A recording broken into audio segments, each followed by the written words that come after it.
पहाड़ों से घिरे एक छोटे से गांव वीरदापुर में रहस्यों की कोई कमी नहीं थी। लेकिन सबसे बड़ा और पुराना रहस्य था काली गुफा। कहा जाता था कि इस गुफा में जो भी गया वह कभी वापस नहीं लौटा। बुजुर्गों के अनुसार ये गुफा शापित थी और वहां कोई प्राचीन खजाना छिपा हुआ था, जिसकी रक्षा एक अनदेखी शक्ति करती थी। गांव का एक जिज्ञासु और साहसी लड़का रवि इस गुफा के रहस्य को सुलझाना चाहता था। वह बचपन से ही इस गुफा की कहानियां सुनता आया था और अब जब वह 18 वर्ष का हो चुका था, उसने ठान लिया था कि वह इस रहस्य से पर्दा उठाएगा। रवि ने अपने 2 घनिष्ठ मित्रों लहू और संदीप को साथ चलने के लिए मनाया। तीनों ने मिलकर एक योजना बनाई। उन्हें इस बात का अंदाजा था कि यह केवल एक रोमांच नहीं बल्कि एक खतरनाक यात्रा भी हो सकती है। उन्होंने रस्सियां, टॉर्च, पानी की बोतलें, नक्शा और कुछ हथियार अपने बैग में रख लिए। सुबह सुबह बिना किसी को बताए वे तीनों जंगल के रास्ते गुफा की ओर निकल पड़े। चारों ओर घना जंगल था, पत्तियों की सरसराहट और पक्षियों की चहचहाहट के बीच एक रहस्यमयी सन्नाटा भी था। गुफा का मुंह बहुत संकरा था, लेकिन जैसे जैसे वे अंदर जाते गए वह चौड़ी होती गई। गुफा के भीतर ठंडक थी और दीवारों पर नक्काशी जैसी आकृतियां बनी हुई थीं, जिन्हें देखकर लगता था कि यह कोई प्राकृतिक गुफा नहीं बल्कि किसी प्राचीन सभ्यता की रचना है। अचानक रवि को जमीन पर एक अजीब सी आकृति दिखाई दी, एक त्रिकोण के भीतर एक आंख।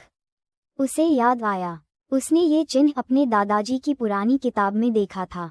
दादाजी इतिहासकार थे और उन्होंने कभी यह जिक्र किया था कि यह एक गुप्त दरवाजे का निशान है। लहू ने दीवार पर हाथ फेरते हुए कुछ महसूस किया, एक पत्थर जो थोड़ा बाहर निकला हुआ था।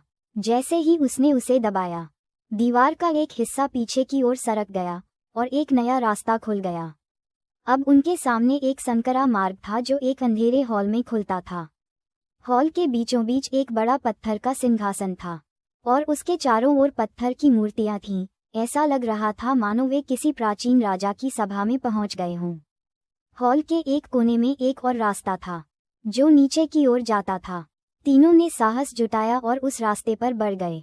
नीचे उतरते ही हवा और ठंडी हो गई थी। यहाँ एक और बड़ा कक्ष था जहाँ दीवारों पर प्राचीन लिपि में कुछ लिखा हुआ था।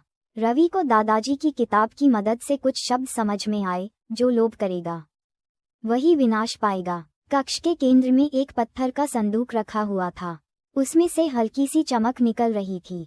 तीनों ने मिलकर जब संदूक खोला तो उनके होश उड़ गए। उसमें सोने की मूर्तियां, हीरे जवाहरात और एक ताज रखा हुआ था। लेकिन तभी पूरी गुफा गूंजने लगी। ऐसा लगा जैसे कोई अदृश्य शक्ति जाग गई हो। हवा तेज हो गई, दीवारें हिलने लगीं और उसी वक्त कक्ष के पीछे की दीवार से एक काली छाया निकली। वह छाया धीरे धीरे एक आकृति में बदल गई, एक प्राचीन योद्धा की आत्मा। उसने गर्जना की, ये खजाना मेरे राज का है। इसे वही छू सकता है जिसका मन निर्मल हो। लोभियों के लिए यहाँ केवल मृत्यु है।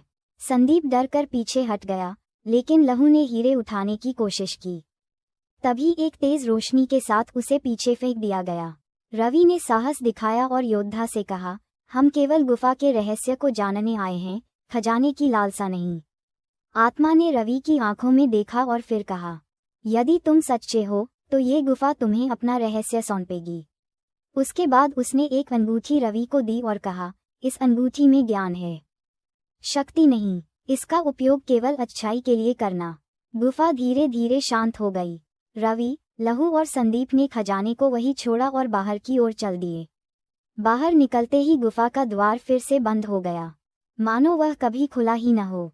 गांव लौटने पर किसी को उनके इस साहसिक कार्य का विश्वास नहीं हुआ, लेकिन रवि के पास वह अंगूठी थी जो उसके अनुभव की एकमात्र निशानी थी। रवि ने वह अंगूठी अपने दादाजी की किताबों के साथ सुरक्षित रख दी और तय किया कि वह उस गुफा के रहस्य को एक दिन पूरी दुनिया के सामने लाएगा, लेकिन तब जब लोग उसे जानने के योग्य होंगे। कभी कभी सबसे बड़ा खजाना सोना या हीरा नहीं होता, बल्कि वह ज्ञान होता है जो हमें खुद को जानने में मदद करता है। अगर तुम चाहो तो मैं इस कहानी का दूसरा भाग भी बना सकता हूँ, जहाँ रवि इस रहस्य को दुनिया के सामने लाने की कोशिश करता है। मुझे कमेंट में बताएं।